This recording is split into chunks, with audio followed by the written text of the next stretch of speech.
It's a program of Jewish information, inspiration, motivation, and transformation here on the Gavriel Sanders Show. Welcome to listeners over the radio and on the web. I am Gavriel, your host. For a full program today, I'll introduce you to Rabbi Pinchas Taylor, who's spreading the Torah's message to non-Jews among the nations. And then, at our recent DC initiative of the ROC Initiative, I invited Kirby Calhoun of CUFI on campus to describe what non-Jewish students who support Israel are facing for that support. And this week's Torah portion is a doubleheader, so Rabbi Yitzchak Meir Goodman will have the honor of both opening and closing today's edition of the Gavriel Sanders Show. Rabbi Goodman, over to you, sir. Thank you, Gavriel. Shalom, listeners across the planet. We have reached Matos. We're coming to the end of the Chumash Bamidbar soon.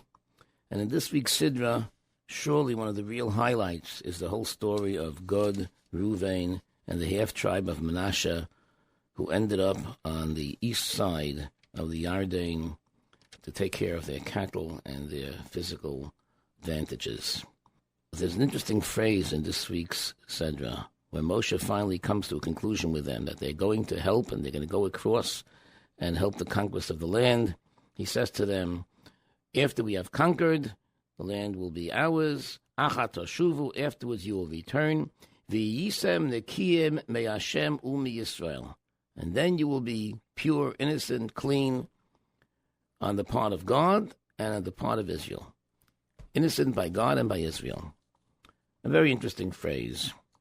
There's a marvelous, marvelous sefer left by Harav Avram Yaakov HaKohen Pam, Zechlein Levracha, the great Rosh Hashiva of Torah V'das. His sefer is called Torah LaMelech, and it is especially focused on ethics, morality, gentle and beautiful, beautiful Musar. And he speaks about this phrase, to be Nakiyim Me Hashem Umi Yisrael.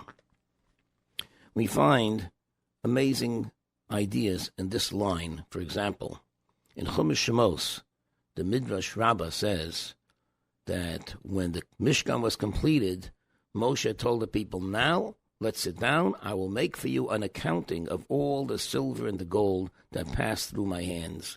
So no person can say, a man who controlled all this wealth, don't you expect that he's now a rich man? That even Jews would suspect that Moshe gained profits from his activity for the Mishkan.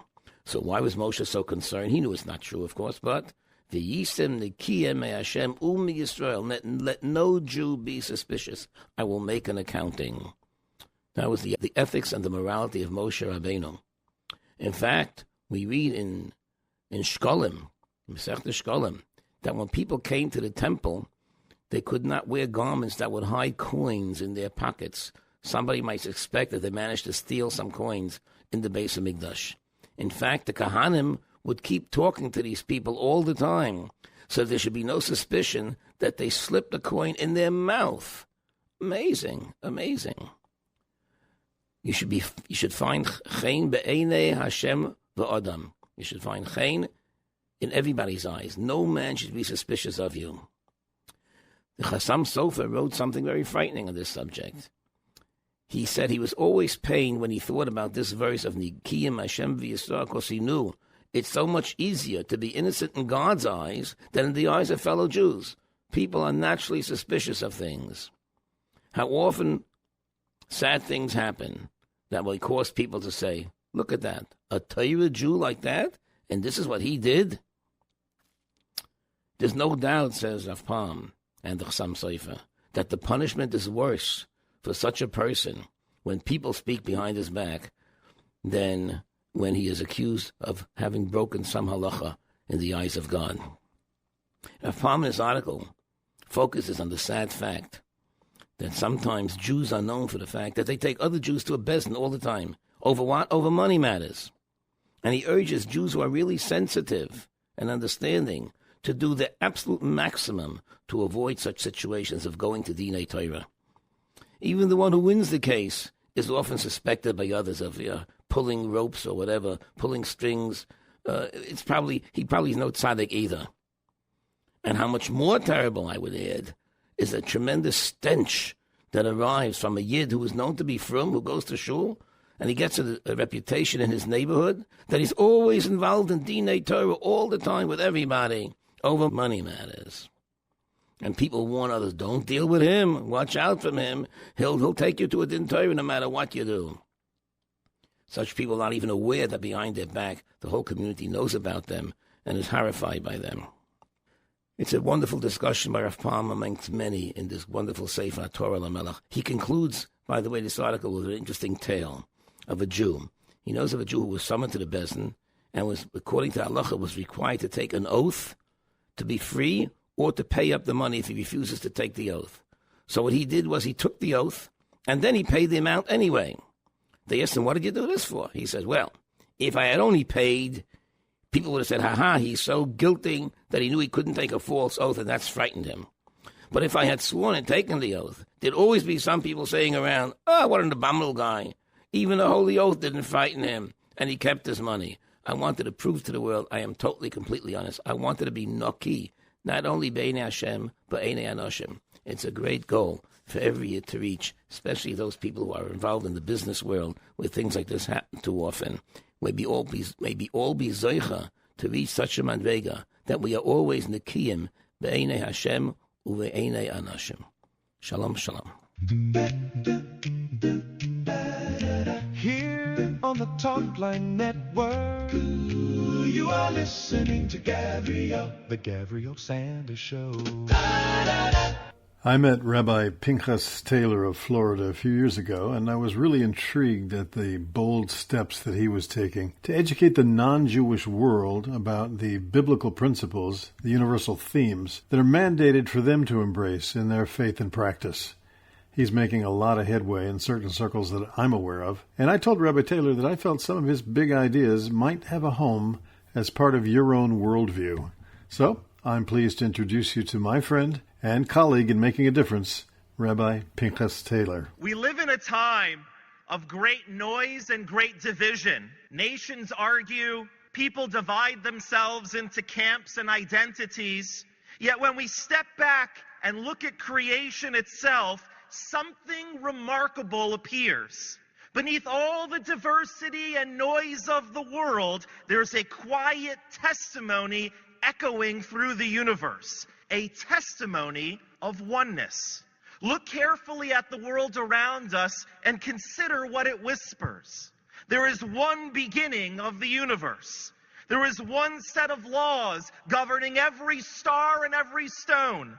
There is one genetic language shared by all living things.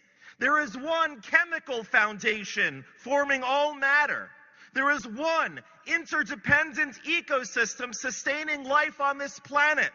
There is one moral intuition telling us that kindness is good and that cruelty is wrong. There is one mathematical order written into the structure of the cosmos. And behind it all, there is one sustaining force of all of existence. Again and again, the universe seems to whisper the same word, oneness. Creation appears as a vast symphony of diversity, yet every instrument plays from the same score of music. The Hasidic masters explained that the universe wasn't merely something that God created long ago and left to run on its own. Rather, the universe exists because God continuously speaks it into existence. Just as the scientists tell us that all the physical world is built from atoms and molecules that combine to form all matter, the sages taught us that the holy letters of the Hebrew alphabet combine and recombine to form every element of existence. And if the universe is the speech of God, of the one God, then it makes perfect sense that it carries the mark of unity. The universe appears unified because it's the expression of a single, simple creator. When the Jewish people stood at Mount Sinai and received the Torah, God described them in Exodus chapter 19, "You shall be to me a kingdom of priests and a holy nation." A kingdom of priests. What does a priest do? A priest teaches, a priest guides, a priest helps others to approach the divine. In other words, the Jewish people were charged at that moment to serve as the clergy of humanity. And if there's a clergy, there must be a congregation. The nations of the world are the congregation.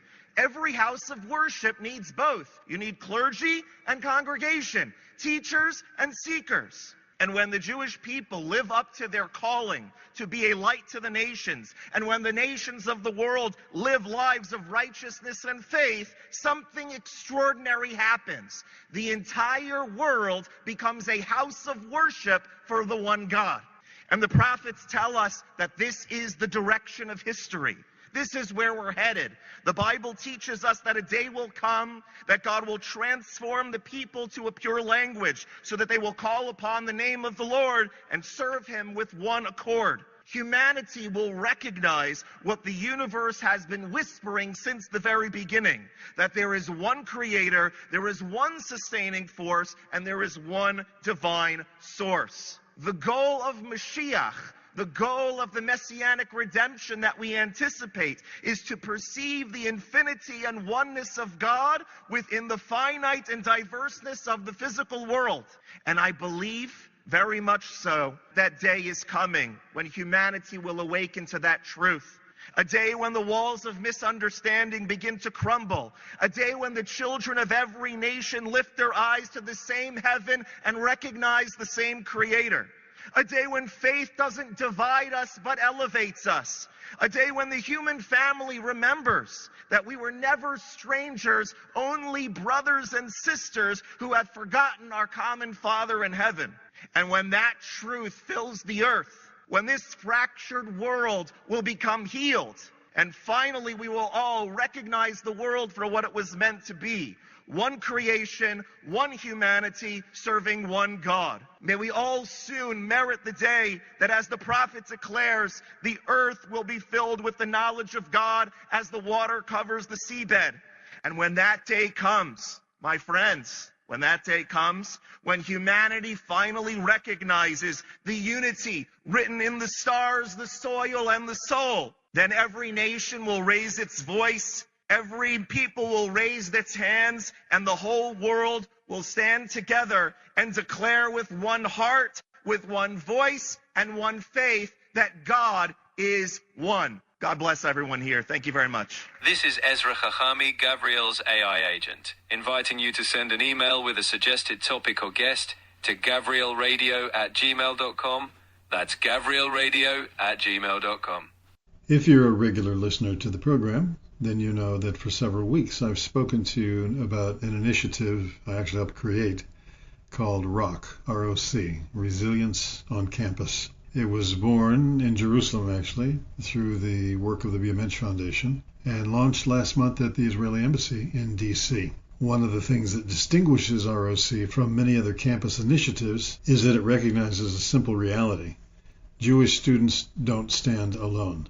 Some of their strongest allies are actually Christian Zionist students who also find themselves under pressure simply for supporting Israel. So at our Washington launch, I had the opportunity to speak with Kirby Calhoun. He's the director of Christians United for Israel on campus. He came all the way from San Antonio, and I asked him a very straightforward question.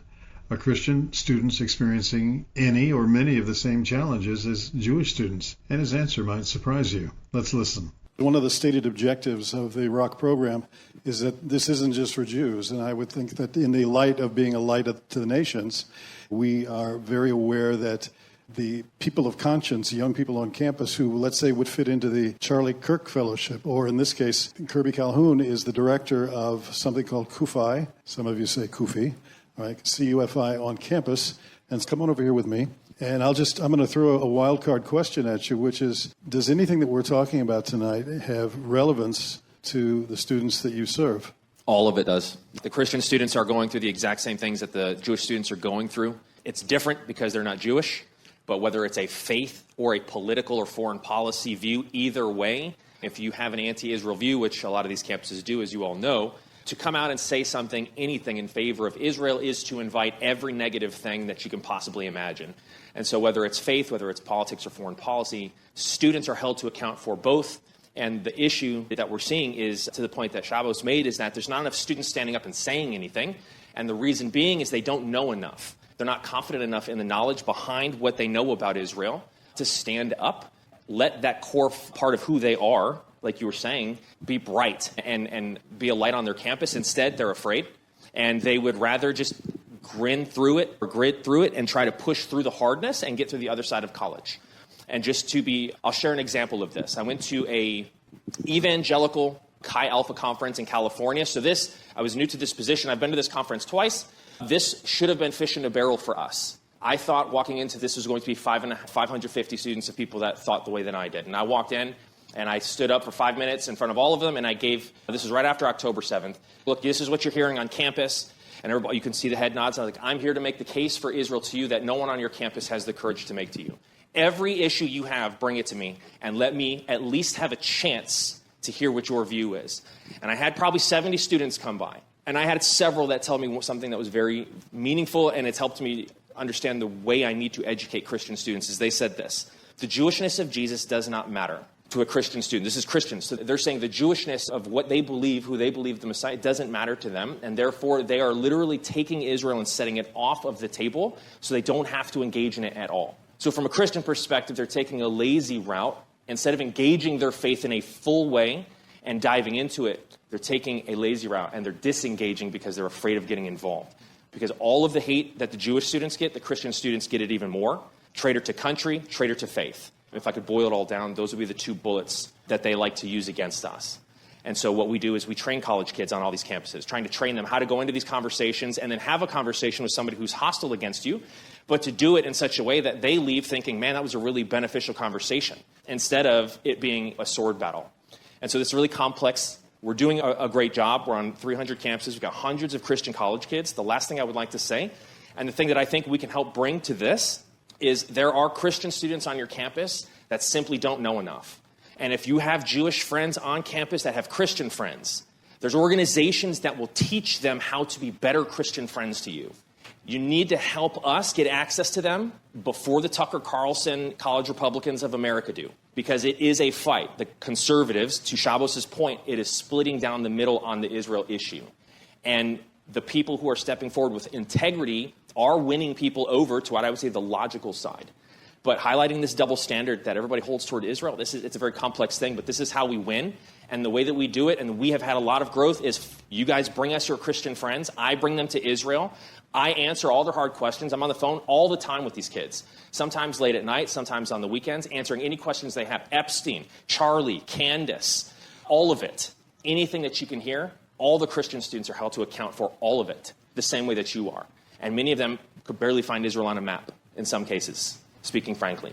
And encourage your Christian friends. I would say give them grace, because many of them don't know. They don't understand the Jewish perspective. They don't understand why their Christian friend says something against Israel and why you as a Jewish person see and hear something totally different. And unless we can bring them into that enlightenment and into that knowledge and awareness, they don't understand that what they're doing is actually harming you. And the last thing I'll say, sir, is what I like to tell our students is if you know a Jewish kid on your campus, go ask them if they're having the same college experience as you are. And the answer is a resounding no. That deserves a big clap. Thank you. I appreciate it very much. There are fantastically skilled organizations on campus, off campus. I had a half-hour conversation recently with Mort Klein from the ZOA, and he was just very supportive of the idea that we're presenting with ROC. I asked him, do you see something like this happening at any large level? Here and there are groups that are trying to do something like this, but he said, no, it's not happening. It needs to be done. So I have a priority system that's really simple. 4 things: must do, should do, could do, don't do, right? I am convinced that this is a must-do, enough that I was willing to leave my comfortable apartment on Rehov Yafo with the train going underneath me several times a day, and to be away from the shuk and everything else that's so meaningful to me, and come and help get this thing launched. It's a big deal, and it's going to take people of influence to stand with us. This is not a fundraiser. This is an awareness raiser, and we've tried so many different ways to deal with this wily jellyfish of anti-Semitism. The only thing I know, the only battlefront I know we can truly win is to make stronger Jewish and Christian allies in the next generation. And that's where we need to pour our efforts. That we can do. That's money well invested, and that will definitely yield. And through the program that Gina and Rabbi Avi have put together, It's not just skills to survive campus. When you listen to the readout of what's contained in that course, these are life skills, conflict resolution in the family, on the job front. It's so many different arenas of life, the needs of which are met through this kind of a simple program. From the heart of the world, coming to you from Yerushalayim. You're tuned to the Gavriel Sanders Show.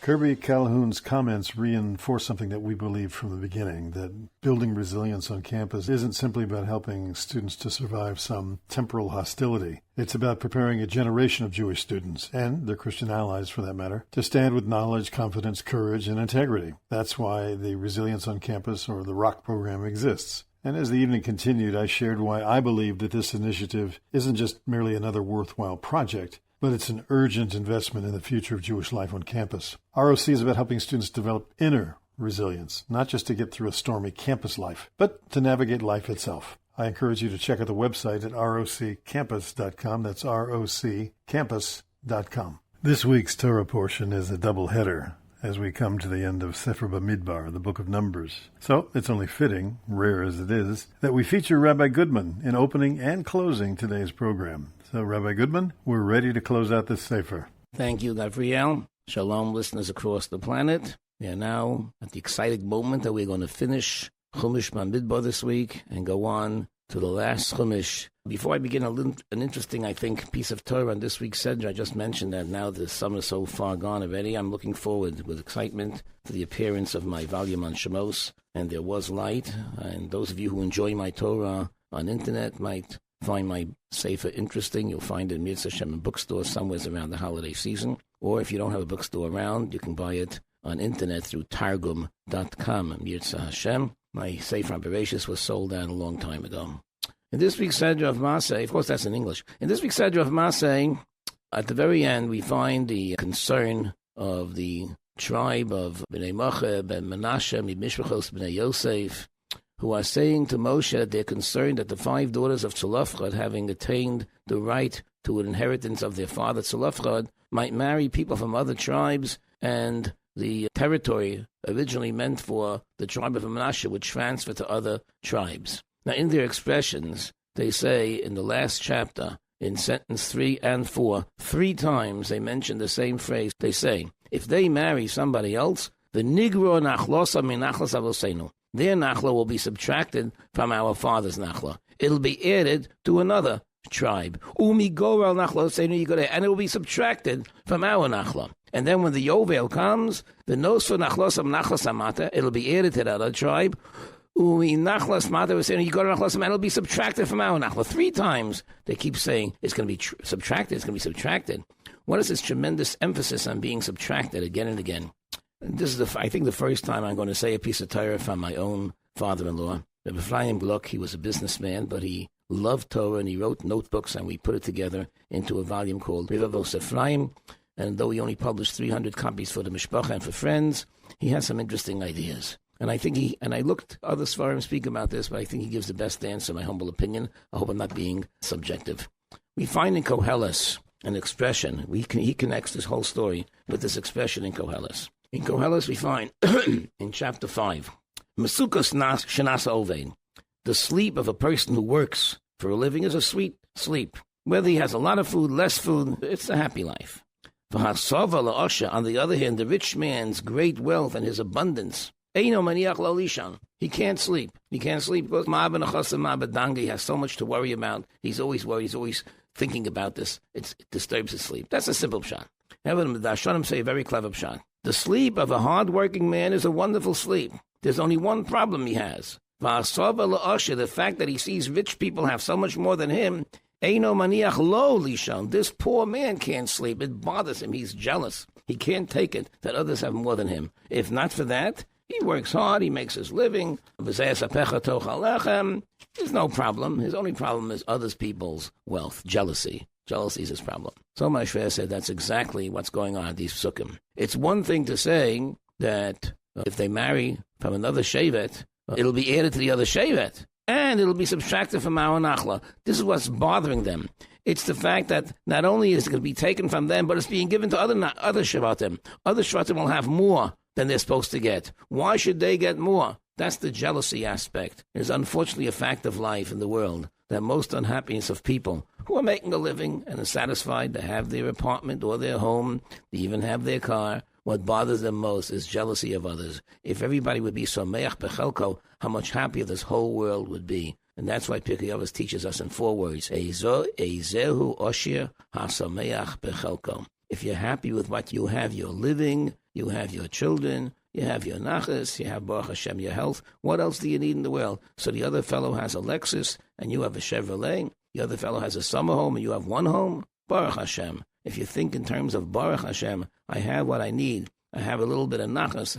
I have a little bit of my health. It could be so much worse. I'm sameach bechelki. Such people are the happiest people in the world. There's so many wonderful stories about this. The famous story, you may have heard already, of course. It's a well-known story about the Jew who complained to his Rebbe. He's very bad shape. He's very poor. The Rebbe says, you want to know how to be happy? Go visit so-and-so. And he sends him to a certain man at the end of the town. He goes to visit him. The man lives in horrible conditions, 10 times worse. And he says to this man, the Rebbe sent me to ask you how I can be happy with my lot. You want to teach me? How are you going to teach me? The man said, you went to the wrong man. I have everything I need. Well, I can't teach you about how to be happy with your lot. I have the best of everything. And then he understood the message. Be happy with what you have. Sameach bechelko. We should all reach that madrega. The whole world would be a much happier place to live in. Shabbat shalom. Have a good week. Our thanks today to executive producer Zeb Brenner of the Talkline Network, to Erin Michelle for her voiceover talent, and to Audionautics for our intro-outro music.